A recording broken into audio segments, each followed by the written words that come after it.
Oh ben ce rebuscule là c'est vraiment difficile, compliqué pour moi, c'est pas mon domaine. Alors bonjour les chers abonnés, oh je suis très content de vous revoir aujourd'hui.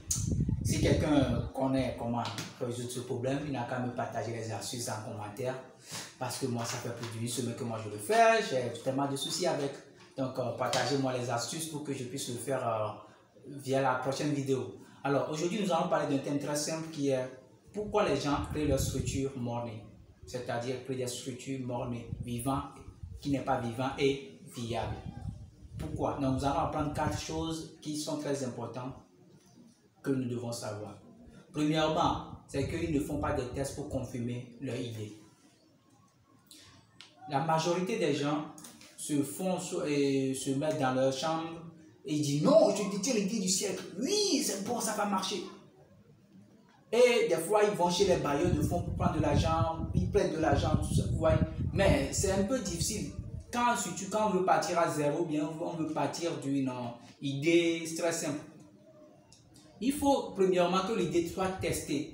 Tester, ça veut dire quoi? À une petite échelle. Pour voir comment réagit l'environnement immédiat. Les premiers consommateurs, comment ils le font. Si on prend Facebook, que tout le monde connaît. Facebook n'a pas débuté comme ça. Premièrement, c'est juste une application de messagerie entre amis. Et ça s'est passé à l'étape universitaire, à l'étape nationale, maintenant ça devient mondial. Toute chose a une étape donnée. Mais souvent, nos jeunes entrepreneurs, nous pensons qu'on peut quitter de ce point A et qu'on a l'idée révolutionnaire et tout.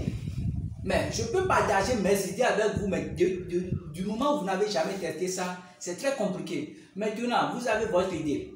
Vous avez parlé de cela. Et c'est une idée bonne, vérifiée, qui est testée. Le produit est bon, tout le monde clame ça.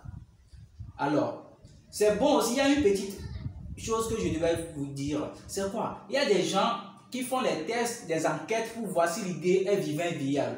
Des fois, les réponses des enquêtes sont biaisées parce que ça ne reflète pas la nature ou bien l'idée réelle du consommateur.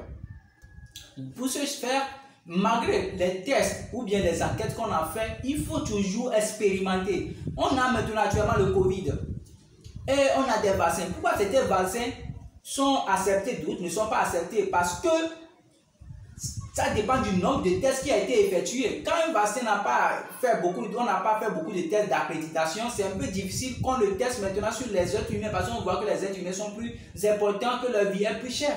Vous voyez? Donc c'est la même chose en termes d'entreprise. Il faut faire des tests pour confirmer la demande, pour savoir que la demande elle est là. Comment faire des tests, tout ça là, ça c'est une autre vidéo, une autre expertise. Alors, après avoir le produit, vous savez que le test est bien fait, vous avez votre produit, tout est bien.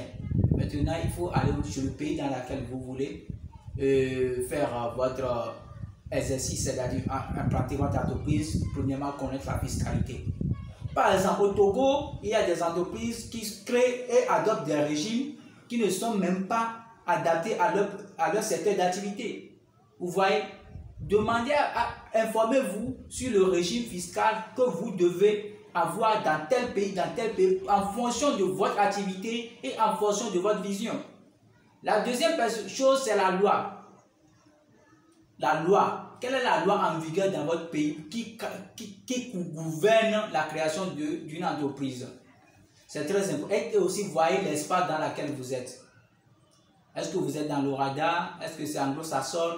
Parce que chaque pays, chaque espace, est-ce que vous êtes dans l'Union européenne? Chaque espace a sa façon de créer l'entreprise et tout ça la régisse. Et la chose la plus importante, ne créez pas une entreprise sur un coup de tête. Dès le premier jour de la création de votre entreprise, vous devez avoir une vision pour l'avenir.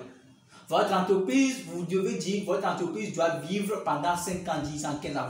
Ça doit être clair dans votre tête. Savoir là où votre entreprise veut aller. Vous voulez aller avec votre entreprise. Et ça vous permettra dès le début de la création de pouvoir savoir quoi faire, quel produit adapter et comment orienter la stratégie de votre entreprise pour l'atteinte de ces objectifs dans 5 ans, 10 ans. Donc, je vais résumer ce qui a été dit. Premièrement, un test confirmé pour confirmer la demande.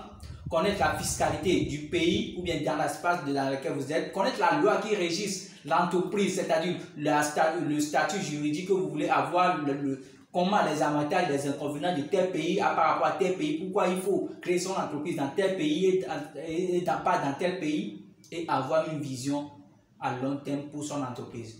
Merci. Si vous avez aimé cette vidéo, partagez, likez. C'est toujours Lilosop. Merci beaucoup. Et j'attends toujours vos observations par rapport à mon review skill. Comment je peux faire pour faire ceci de façon plus rapide et plus simple. Merci.